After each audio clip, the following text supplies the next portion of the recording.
First off, what is exchange rate? Exchange rate between two countries is the rate at which one currency is traded for another. Then, what is exchange rate policy? It's the way an authority manages its currency in relation to other currencies and foreign exchange market. There are three main types of exchange rate policy. Firstly, the fixed type of exchange rate policy, where exchange rates are only allowed to fluctuate in a band of less than 1%. Next is the pegged float, which is similar to the fixed, just with a wider band of more than 1%. Lastly is the float, where a currency's value is allowed to fluctuate according to the foreign exchange market. In Singapore, we use none of the above. Instead, we use the dirty float system. It is where exchange rate fluctuates from day to day, but central banks attempt to influence their country's exchange rates. By buying or selling currencies, exchange rate can be manipulated. Buying currencies will lower its supply, causing the value of the currency to increase.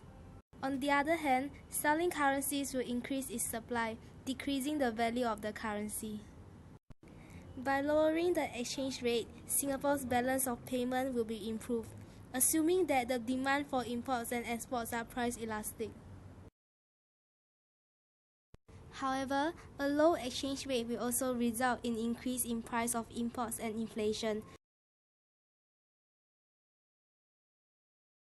thus lowering the standard of living, as goods becoming more expensive and hence lesser people will be able to afford them. On the other hand, increasing the exchange rate will allow Singapore to reduce the effects of inflation at the cost of the loss of jobs. Thus, a balance must be struck to find the optimum exchange rate for economic growth of Singapore. So, how does exchange rate affect you, the firms? As profit equals to total revenue minus cost of production, thus total revenue and cost of production are the two factors affecting profit of firms. Under total revenue, there are two scenarios. Let's look at the first scenario, where firms produce price elastic goods. When exchange rate increases, price of exports increases. As goods are price elastic, this brings about a more than proportionate decrease in demand. As a result, total revenue decreases.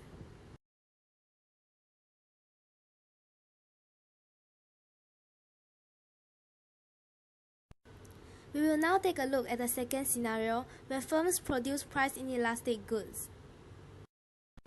When exchange rate increases, price of export increases too.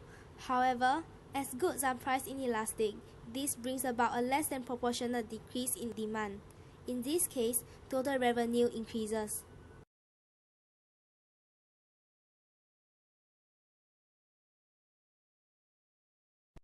To summarize, if goods are price elastic, exchange rate is inversely proportional to total revenue, which means increase in exchange rate causes a decrease in total revenue. If goods are price inelastic, exchange rate is directly proportional to total revenue, which means increase in exchange rate causes an increase in total revenue. Under cost of production, increase in exchange rate causes price of import to decrease. There is also an increase in the number of jobs, thus factors of production are now cheaper. As a result, total cost of production decreases. Decrease in exchange rate causes price of import to increase. There is also a decrease in the number of jobs, thus factors of production become more expensive. As a result, total cost of production increases. In conclusion, an increase in exchange rate will benefit firms producing price elastic goods, while a decrease in exchange rate will benefit firms producing price inelastic goods, allowing them to maximize profit.